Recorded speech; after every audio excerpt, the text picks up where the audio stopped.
रस्म वफ़ा ड्रामे की आने वाली साथ में अब आप लोग देखने जा रहे हैं कि अब एक तरफ तो अब वो नूर है जो कि उसामा को बहुत बड़ी गुड न्यूज़ देने जा रही है, तो उसामा भी बहुत ज़्यादा खुश है। लेकिन वो इस खुशी को अब खुलकर सेलिब्रेट भी नहीं कर सकता, सिर्फ़ और सिर्फ इस इरम की वजह से। और इरम जो कि अब उसामा को अपना दुश्मन समझ बैठी और समझती है कि उसके भाई की मौत का जिम्मेदार यही उसामा है। लेकिन उसामा अब उसकी गलतफहमी कैसे दूर करे, क्योंकि उसामा तो जानता ही नहीं कि इरम के दिल में उसके लिए कितना जहर है। लेकिन दूसरी तरफ अलिशबा है जो कि बहुत ही ज़्यादा मुतमिन और खुश नज़र आ रही है, क्योंकि अब वो चाहती थी कि नूर और उसामा कभी भी खुश ना रहें, और इसलिए इस काम पर तो उसने अब इरम को लगा दिया। लेकिन अब अलिशबा कभी भी खुद खुश नहीं रह पाएगी, क्योंकि एक तरफ से वो ज़ारा की ज़िंदगी में जहर घोर रही है और दूसरी ही तरफ नूर और उसामा का जीना जीर्ण कर चुकी है। लेकिन अब वो क्या जाने कि जो दूसरों की खुशियां छीनता है वो कभी खुद भी खुश नहीं रह सकता। और दूसरी तरफ उसकी वालदा है जो कि अपनी ही बेटी का साथ दे रही है।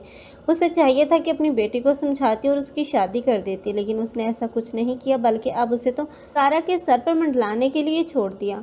और वो तो अपने भाई की भी खुशियां छीनने से कभी गुरेज़ा नहीं करेगी, क्योंकि अब उसका निशाना तो एक तरफ ज़ारा है और दूसरी तरफ नूर। वो इन दोनों में से किसी को भी नुकसान पहुंचाए बगैर सुकून से सांस नहीं लेगी।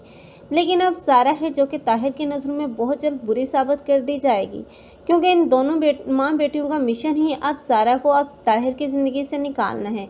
और आखिरकार यही ताहिर होगा जो कि अपनी बीवी ज़ारा को अपने घर से निकाल बाहर करेगा। लेकिन अब की बार ये गलत फहमियाँ मज़ीद बढ़ जाएंगी।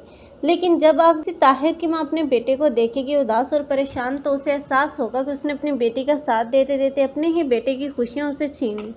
तब वो जाएगी अब ज़ारा के पास और उससे माफ़ी मांगेगी और अपनी बेटी की फ़ौरन से शादी तय कर देगी।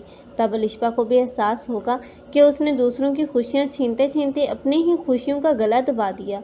लेकिन अब इरम है, आखिर उसकी गलतफहमी कैसे दूर होगी? आप लोग इस बारे में क्या कहते हैं? कमेंट सेक्शन में अपनी कीमती राय का इज़हार लाजमी करें। मज़ीद ऐसे रिव्यूज़ के लिए हमारे चैनल को लाजमी सब्सक्राइब कर लें। अगर आप लोगों को हमारी वीडियो अच्छी लगी हो तो वीडियो को लाइक करना मत भूलिएगा। अल्लाह हाफिज़।